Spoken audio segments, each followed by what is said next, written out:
요한복음 8장 1절에서 11절 말씀,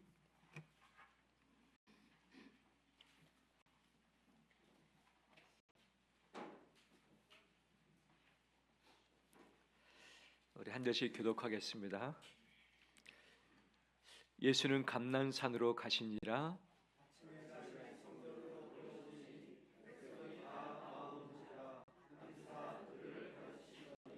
서기관들과 바리새인들이 음행 중에 잡힌 여자를 끌고 와서 가운데에 세우고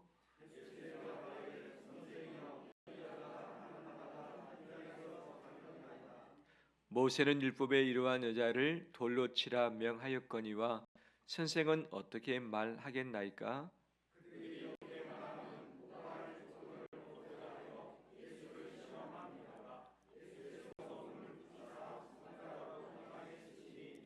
그들이 묻기를 마지 아니하는지라. 이에 일어나 이르시되 너희 중에 죄 없는 자가 먼저 돌로 치라 하시고 그들이 이 말씀을 듣고 양심의 가책을 느껴 어른으로 시작하여 젊은이까지 하나씩 하나씩 나가고 오직 예수와 그 가운데 섰는 여자만 남았더라.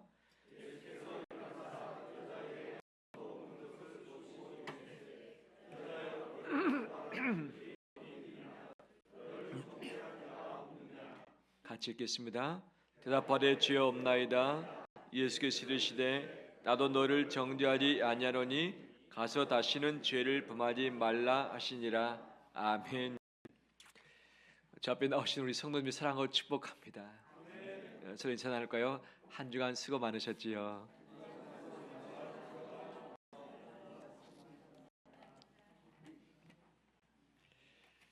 우리 성도님들을 축복합니다.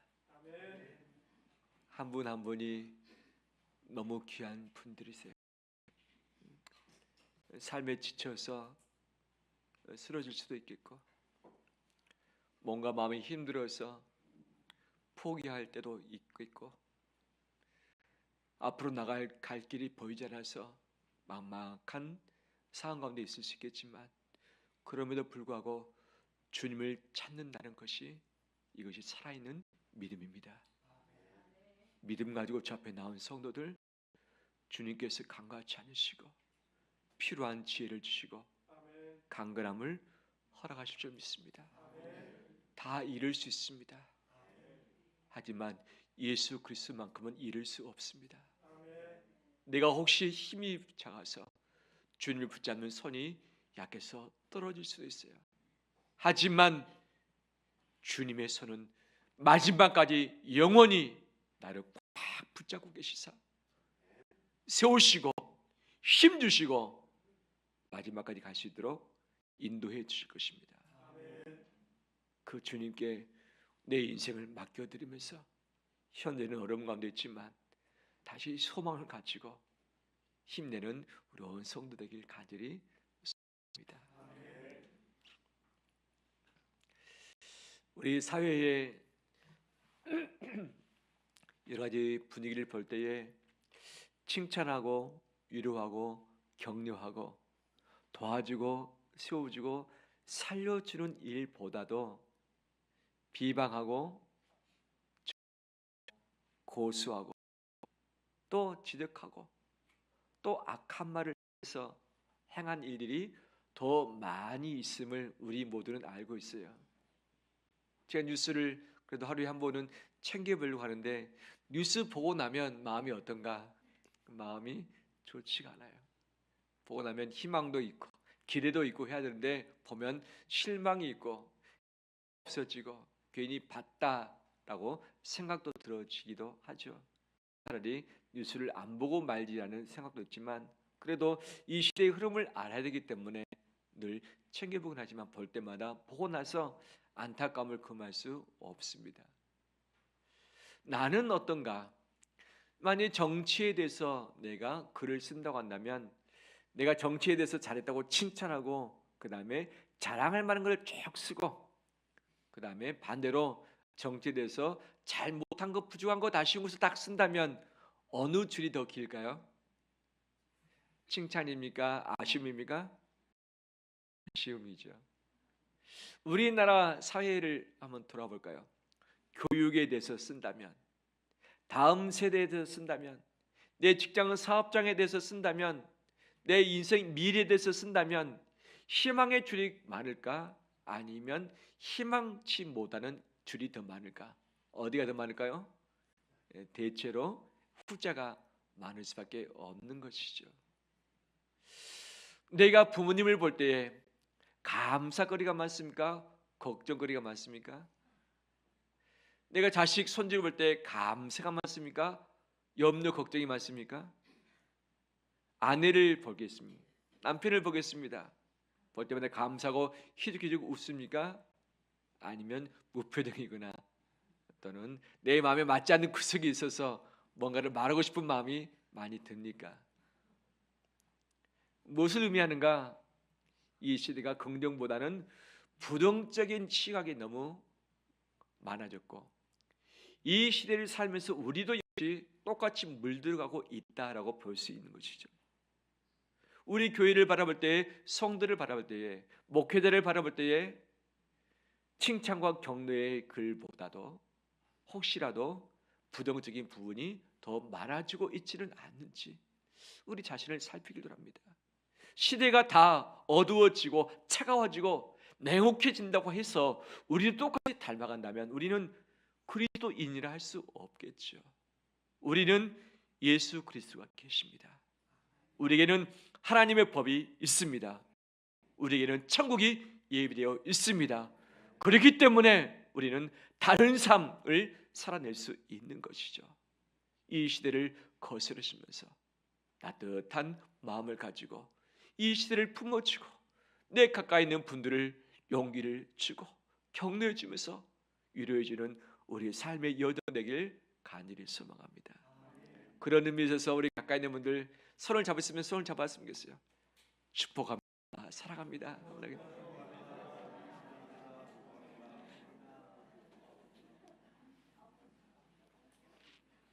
우리에게는 주님이 계십니다. 주님이 감람산에 가서 기도하시다가 그 다음날 일찍 아침에 성전에 오셨어요. 왜? 백성들을 만나기 위해서, 백성들에게 말씀을 가르치기 위해서. 한참 말씀을 가르치고 있는데 바리새인들과 서기관들이 한 여인을 끌고 왔습니다. 바리새인과 서기관들 그때 당시 종교적인 기득권을 가진 자들이었고 사람들에게 그래도 존경받는 부류 중에 하나였던 것이죠. 그런데 청년 예수라는 사람이 나타나서 설교도 잘하지, 병도 고치지 하니까 사람들이 다들 예수께 몰려갑니다. 바리새인과 서기관들은 어떻습니까? 저 사람들이 예전에는 다 우리를 따랐고 우리를 바라봤는데 그 시선이 온데간데 없어지고 점차적으로 차가워진 것을 보게 되어진 것이죠. 예수님에 대해서 어떤 마음이 들었을까요? 적대감이 들었겠죠. 저 예수를 처단하지 않는다면 우리의 기득권이 사라질 것이고 우리의 입지가 약해질 수 있겠다 싶은 것이죠. 그래서 어떻게든지 예수님을 고발하고 고소하면서 그 자기의 사회로부터 추방하길 간절히 원했던 것이죠. 뿐만 아니라 그들이 지키고 있는 율법이 있었습니다. 분명 하나님의 말씀인데 그 말씀을 613가지로 추려가지고 이것을 지켜나가는 거예요. 율법을 지키는 자는 구원을 받지만 그렇지 못한 자는 정죄받는 시대. 자기들은 열심히 한다고 하지만 다 하지도 못하면서 율법을 잘 지키지 못한 자들을 바로 고소고발하는 그런 시대 가운데 있었던 것이죠. 그런데 예수님의 메시지가 무엇인가? 어떻게 보면 모세의 율법을 좀 넘어서는 듯한 그런 느낌도 분명 받았던 것이죠. 그러면 율법의 참된 의미가 무엇인지를 알려주기 위함인 건데 이 바리새인 서기관들은 율법적으로만 해석해서 이것을 사람에게 정죄관으로 사용을 하고 있었기 때문에 예수님의 메시지와 서로 상반된 부분이 발생을 했던 것이죠. 그래서 고소할 거리를 봤더니 찾을 길이 없어요. 그래서 당시 상충된 법을 가지고 예수님께 올가미를 씌우길 원했습니다. 유대인의 법에 의하면, 성경에 의하면 가늠하다가 현장에서 잡힌 사람을 돌로 쳐서 죽이라고 분명히 명시를 하고 있는 것이죠. 그런데 당시 바로 로마 법을 받고 있었기 때문에 로마법을 따르고 있었습니다. 로마법은 함부로 사용시킬 수 없습니다. 간음했다고 해서 다 죽이는가? 아니죠. 정식 재판 절차를 거쳐서 재판관이 언도를 해야지만, 선고를 해야지만 시행되는데, 이 유대인 자체에 있어서는 이 권한이 없는 거죠. 분명히 율법으로는 됐지만 법적으로는 이것이 허용이 되지 않는 것이죠. 그 갈등의 갭 가운데 살고 있는 그들이 이것을 가지고 예수님을 시험하길 원했던 것이죠. 그래서 가늠하다가 현장에서 사람을 사로잡았습니다. 분명히 가늠하면 둘이 같이 쌍쌍으로 있기 때문에 둘이 같이 잡아야 되는데, 그때 당시 웬일인지 여인만 바리새인과 서기관들이 잡아둔, 이들이 남성이라서 그런지 모르겠습니다. 그리고 예수님 앞에 끌고 와서 세웁니다. 그 장소가 어디입니까? 성전 뜰이었습니다. 수많은 사람들이 모여 있습니다. 바로 현장에서 잡혀 끌려온 여인의 모습은 어땠을까요? 바로 여인을 두고서 예수님께 고발할 거리를 찾기 위해서 묻습니다. 선생이여, 모세 율법에는 가늠하다가 현장에서 잡힌 사람을 돌로 치라는데 당신은 뭐라고 말할 수 있겠습니까? 라고 하는 거죠. 그럼 율법대로 돌로 치라라고 하면 칠 수 있겠지만, 이것은 로마법에 저촉돼서 바로 사형 교사의 죄에 해당될 수 있는 것이죠. 뿐만 아니라 돌로 치지 마라라고 한다면 이 율법에 저촉돼서 유대인들의 반감을 살 수 있는 상황이 분명 발생하게 되어진 것이죠. A를 선택하든 B를 선택하든 간에 분명히 올감에 걸려들 수밖에 없는 것이죠. 이것만 시험했는가? 아니죠. 가이사에게 세금을 바치는 것이 맞습니까? 맞지 않습니까? 유대인 중에는 이 로마에 저항하기 위해서 세금을 바치지 않고 독립운동을 하는 사람들이 수많이 있었는데, 그러면 가이사에게 세금을 바치면 로마 속국이라는 것을 인정하고 독립하지 않겠다는 의미도 되고, 바치지 말라고 한다면 로마법이 저촉되기 때문에 바치라는 것도 문제고 바치지 말라는 것도 문제인데, 예수님이 뭐라 답하십니까? 가이사의 것은 가이사에게, 하나님 것은 하나님께 바치라. 명쾌한 대답이죠. 이 여인 잡혀왔습니다. 돌로 치라는 것도 문제고 돌로 치지 말라는 것도 문제죠. 이때 예수님이 이 말씀을 들으시고 무엇을 하시는가? 땅에 뭔가를 쓰셨습니다. 뭔가를 쓰셨어요. 그러고 나서 마시기를, 너희 중에 죄 없는 자가 어떻게 하라? 먼저 돌로 치라. 돌로 치라 했는데 누가 치는가? 죄 없는 자가 치라는 거죠. 그러면 그때 당시 죄 없는 사람이 있는가? 613가지의 그들 유대인들 자체법 기준에 의한다면 하나라도 어기지 않는 사람이 있었는가? 불가능이죠. 불가능이죠. 죄 없는 사람이 없는 것이죠. 분명히 돌로 치라고 했는데 죄 없는 사람이 친다면 이것은 실제 시행되지 못할 부분이기도 하는 거죠. 그런데 그들은 가만히 있고 계속해서 뭐라 했냐면 따집니다. 말을 했어서. 그때 다시 예수님은 땅에다가 또 뭔가를 적습니다. 이것을 본 사람들이 어른으로부터 시작해서 젊은이까지 한 명씩 한 명씩 양심의 가책을 느끼고 가버리고 말았던 것이죠. 그럼 예수님이 땅에 무엇을 쓰셨을까? 이 학자들의 해석이 아니겠습니다. 가장 많은 해석은 그들의 죄를 적었을 것이다. 너가 가늠하다가 잡은 여인의 죄를 봤는데 너희는 죄 없느냐? 너희 도둑질한 것 있지 않느냐? 거짓말한 것 있지 않느냐? 속인 것 있지 않느냐? 너 11조 제대로 했느냐? 금식 제대로 했느냐? 말씀 제대로 지켰느냐? 너희가 이웃을 사랑했느냐? 고아와 과부와 나그네를 어떻게 대접했느냐? 너희들은 정말 깨끗하냐? 라고 하면서 그들의 죄를 낱낱이 기록을 했을 것이다. 너희가 들키지는 않았지만 너희는 음행하지 않았느냐? 성적인 죄를 범하지 않았느냐? 너희가 행동을 하지 않았지만 너희가 눈으로, 마음으로, 생각으로 죄 지은 것 있지 않느냐? 라고 하면서 아마 죄를 기록을 했을 것이다. 그렇기 때문에 양심의 가책을 느꼈을 것이다 라고 추정을 하고 있는 것이죠. 또 다른 학자들은 아마 땅에다가 하나님의 말씀을 주셨을 것이다. 무슨 말씀? 이 죄와 관련된 하나님의 기준 말씀을 쫙 적었을 것이다. 그러니까 이 말씀을 보고서 본인 스스로 양심의 가책이 느껴서 갔을 것이다 라고 하는 거죠. 세 번째 해석은 이런 것도 있습니다. 당시 재판관이 재판을 하는데 재판이 잘 풀리지 않고 걸릴 때가 있어요. 좀 수고를 해야 될 때가 있고 상대방도 생각을 좀 해야 할 시간적인 필요가 있을 때 무엇을 하는가? 그냥 땅에다가 끄적끄적 그냥 뭔가를 적는다는, 글씨를 적는 거야. 끄적끄적 낙서하듯이 그냥 적으면서 생각할 수 있는 시간의 공간을 번다는 거예요. 그러면서 재판관도 깊이 생각하고 또 원고 측, 피고 측도 다시 한번 자기를 돌아볼 수 있는 그런 시간적 여유를 줘서 다시 한번 마음의 이성을 찾을 수 있도록 하게 하는, 바로 그것을 행했다라고 하는 문서가 있는 것이죠. 예수님께서 그러실 수도 있다. 예수님이 죄를 적었는지 말씀을 적었는지 아니면 그냥 를 기록했는지 모르겠지만 예수 그리스도의 말씀을 듣고 그 적은 것을 본 자들은 양심의 가책을 느껴서 다 물러가고 말았던 것이죠. 이 시대의 모습이, 서기관들의 모습이 참 많이 있는 것을 봅니다. 분명 한 사람 한 사람 보면 정말 귀합니다. 소중합니다.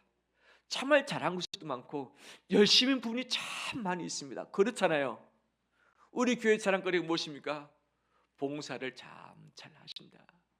참 막일을 충성스럽게 하신다. 연말에 되면 어떤 마음이 들었어요? 어떤 마음이 들어요? 내년에 봉사할까 말까? 그만둘까? 좀 쉴까? 마음이 있어요 없어요? 있어요 없어요? 우리 성도님들은 그럴지라도 그래도 해야지 라고 하는 충성스러움이 우리에게 있는 줄 믿습니다. 이것들 잘한 거죠. 우리 교회 성도들은 그 어느 교회 성도보다도 말씀을 가까이 하면서 통독하고 읽고 있고 암송하고 있고 공부하고 있고 말씀 잘 듣고 있고, 그래요 안 그래요? 그렇죠. 이거 칭찬거리죠. 신앙생활 하다 보면 교회에 대해서 마음 상한 일이 있어요 없어요? 있어요 없어요? 있지요. 꼴 보기 사람 있어요 없어요? 옆에 볼까요? 꼴 보기 싫은지 안 싫은지. 서로 다르기 때문에 부딪히는 부분도 있고, 한번 내 마음 같아서 치유받고 싶은 마음, 발로 뻥 차고 싶은 마음이 있을 수도 있죠. 근데 마음이 다 들었다고 해서 표현합니까? 안 하죠. 성숙함 가운데 신앙의 내공을 가지고 이것을 다 소화를 하는 거죠. 누가? 우리 교회 성도님들이. 칭찬거리죠. 칭찬거리. 18주년이 되었습니다. 이제 오늘부터 19년째가 되어가고 있는데, 교회 설립 전부터 설립 때 또 공동동에서 또 신내동 와서 송성스럽게 자리 지키면서 주를 바라보면서 기도하는 분들이 있어요 없어요? 많이 있다고는 사실. 작년에 주중에 새벽 기도에, 금요 기도에, 또 수요 예배에 참석하는 분들이 있었습니다. 오늘 역시 마찬가지죠. 저 개인적으로 작년과 올해의 주중 예배의 숫자를 비교했을 때 많아졌을까요? 줄었을까요? 많아졌을까요? 줄었을까요? 많아지고 있다는 사실. 할렐루야. 특히 교회 가까이 있는 분들이, 더 주중에 교회 오신 분들이 많아지고 있다는 사실. 이 자랑거리예요? 시비거리예요? 자랑거리죠. 하나씩 보면 칭찬할 것들, 귀한 것이 얼마나 많이 있는지. 그런데 내 눈은 어떤가? 보면 뭐부터 보여요? 내 마음에 들지 않는 것부터 딱 보이는 거죠. 내 마음에 맞지 않은, 나하고 좀 다르니까 신앙 방식도 다르지, 행동도 다르지, 같이 있다 보니까 부딪히는 부분도 있지. 그럼에도 불구하고 우리 믿음으로, 인격으로 다 소화하면서 묵묵히 신앙생활을 하고 있는 이 모습이 주님이 기뻐하시는 그리스도인의 모습입니다. 우리 성도님들을 칭찬합니다. 하지만 우리가 부인할 수 없는 것은 내 안에 부정적인 시각이 있다는 사실. 이 시대가 정죄하고 고발하고 고소하고 있는데 내 마음도 내 절대적인 기준 가지고 그렇게 하고 싶은 마음이 늘 있다는 거예요. 예수님은 이것을 어떻게 대하셨는가? 바로 바리새인과 서기관들이 이 속에 있는 또 다른 마음을 품고서 왔지만 바로 그들의 양심 가책을 느끼게 하시사 그들을 다 되돌려 보내셨던 것이죠. 예수님이 그 여인에게 말씀하십니다. 여인아, 너를 고소하던 자가 어디 있느냐? 있느냐 없느냐? 없습니다. 예수님께서 나도 너를 정죄하지 아니하노니, 나도 너를 정죄하지 아니하노니 가서 다시는 죄를 짓지 마라 말씀을 하는 것이죠. 재판의 성립 요건이 있는데 무엇인가? 원고가 필요하고 증인이 필요한 것이죠. 처음에는 원고도 있었습니다. 그 다음에 증인도 있었습니다. 현장에서 붙잡았기 때문에. 그런데 진행하다 보니까 원고가 증인이 있어요 없어요? 사라져버리는. 재판이 성립되니까 재판 성립이 되지 않는 것이죠. 예수 분명 재판관으로서 역할을 감당하실 수 있는데 나도 너를 정죄하지 않는다 말씀을 하시는 것이죠. 예수님이 다 하셨습니다. 그 여인이 간음죄뿐만 있겠습니까? 또 다른 죄들도 왜 없겠어요? 다 있겠죠. 다 아시죠. 그 여인의 마음이 어땠을까? 간음하다가 현장에서 발각됐어요. 그 부끄러움과 수치심이 있었을 것이. 붙잡혔는데 누구만 왔어요? 여인만 왔어요. 그 여인의 마음에 야, 죄는 똑같이 지어놓고 왜 남자는 빼놓고 왜 나만 잡아오르냐 라고 하는 이 분노도 분명 있었을 것이고, 그 다음에 그 어느 곳보다도 사람들이 가장 많이 모여오고 있는 성전 뜰에 끌고 와서 한가운데 세워놓고 이 바리새인 서기관들이 고소 고발할 때 그 여인의 낯이 어땠을까?